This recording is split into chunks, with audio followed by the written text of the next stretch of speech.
తలుపు చాటునే ఉంది, చూశాడు. ఒరే, దాచుకోవలసిన ఆవిడ తలుపు దగ్గర పెట్టింది ఏమిట్రా అనుమానం వచ్చింది ఆయనకి. సరే ఏమైతేని, మన్ని పట్టుకోగలిగిన వాడు ఉంటే కదా లోకంలో అనుకున్నాడు. వచ్చాడు, తీస్తున్నాడు, చారడుతూ వెన్న పెడుతున్నాడు. స్నేహితులందరూ నిశ్శబ్దంగా పుచ్చుకుంటున్నారు, వెళ్ళిపోతున్నారు. వెనక్కి తిరిగి చూశాడు, ఎవడూ చేయి పెట్టలేదు. అందరూ పుచ్చేసుకున్నారు. మళ్ళీ వచ్చి లైన్లలో నించోవడం అలాంటి అలవాట్లు లేవు వాళ్ళకి. కృష్ణుడు తినాలి. ఆయన ఏం చేశాడు, కడవలో చెయ్యి పెట్టి పాపం ఏదో కొద్దిగా అడుగునుంది, ఇంకా తీయాలి, జాగ్రత్తగా ఇలా తీస్తున్నాడు. కృష్ణుడిని కదా పట్టుకోవాలి ఆవిడే. తలుపు సాటి నుంచి వచ్చి చటుక్కులు పట్టుకుని కృష్ణుడి వంక చూసింది. భయపడిపోయి చెయ్యిలా విదిల్చుకుంటాడనుకుంది.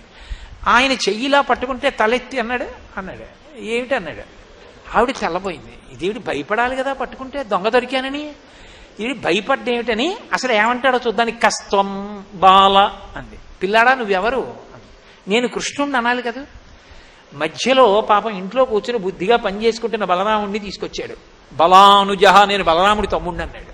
ఆయన్ని ఎందుకు తీసుకురావడం, అక్కర్లేకుండా ఆయన పేరు ఇరిగించడం తప్ప.